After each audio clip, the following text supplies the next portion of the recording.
Hello and welcome to Raven and Rose, and this is my Catwoman video I have done.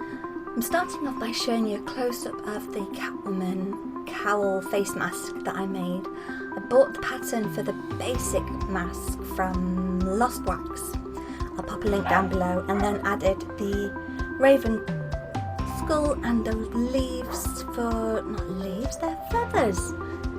I made it a steampunky gorgeousness mask that's Raven and Rose and Catwoman.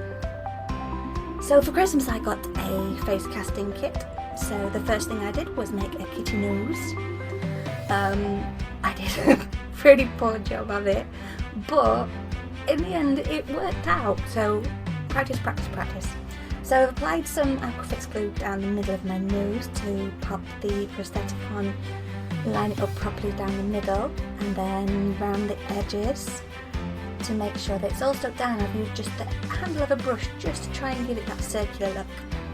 And then I used latex around the edge of my kitty nose. I layered up about 4 or 5 layers of this to make it blend a little bit more easily into my skin for when I was painting afterwards.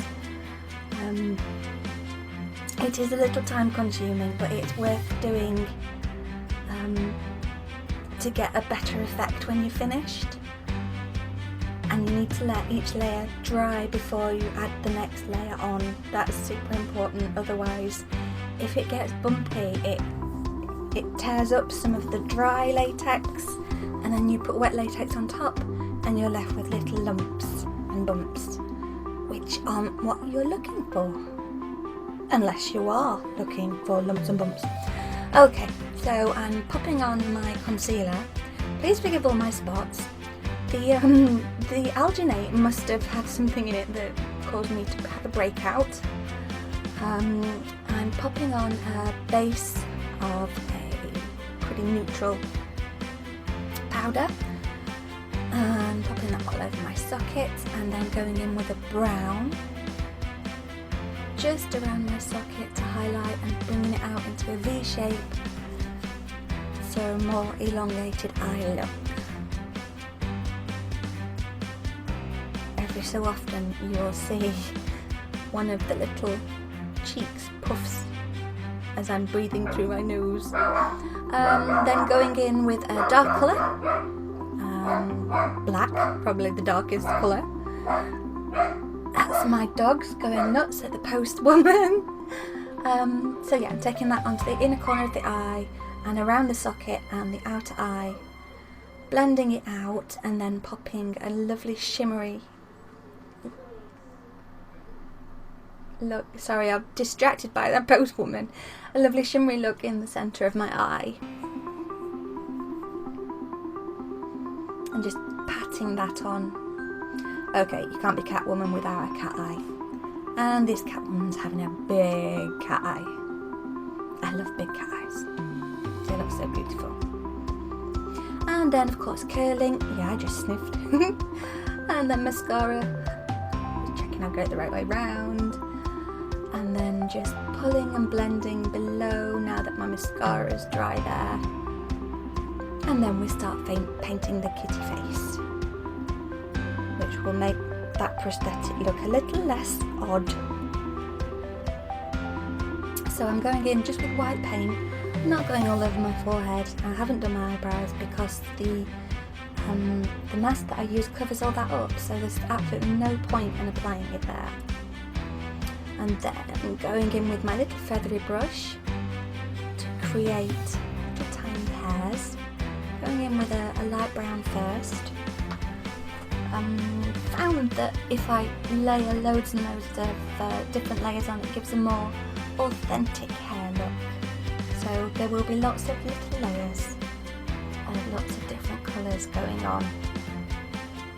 I chose brown, white and black to match my poor dearly departed kitty.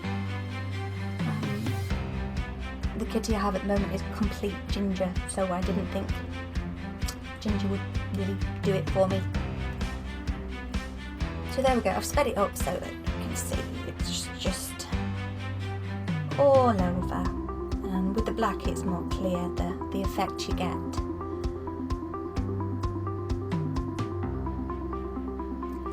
You need to make sure that you leave each layer to dry before you add the next layer of colour on, which is why I'm lining my eyes here, just waiting for a layer to dry. So, and then I've changed brush. I've gone with a mascara type or spoolie type brush to give it a slightly different texture. And then again with my little feathery brush. And you can see it does cover up a lot of what you've done before, but it leaves little traces, little gaps where you can see the previous colours so that it looks more fur-like.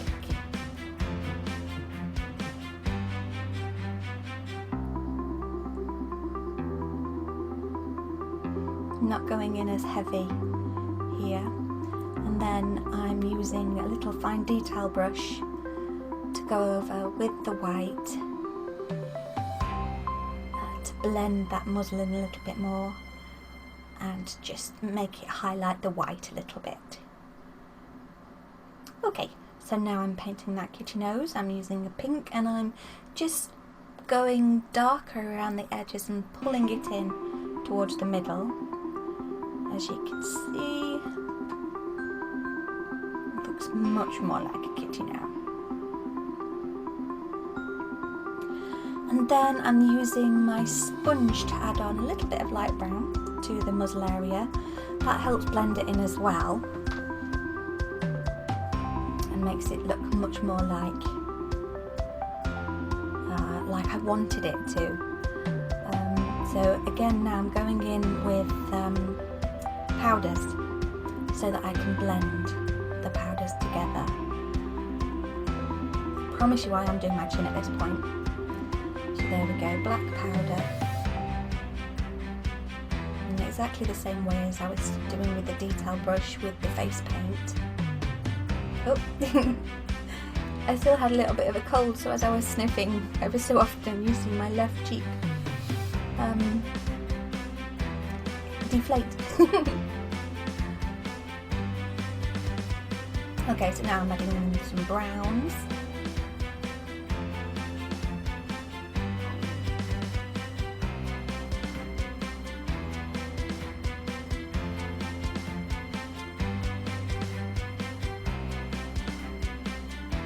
And then blending with my Stigma brush, which I love.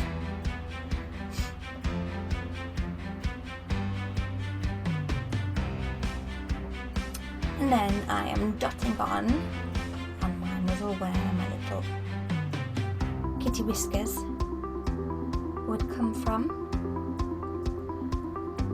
I really need to get used to not looking down so much.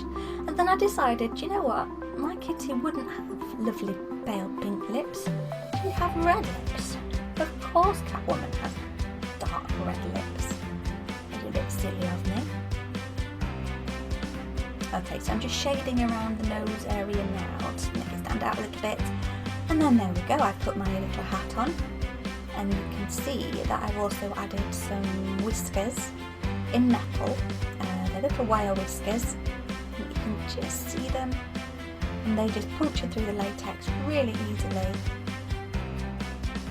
And there we have my kitty look.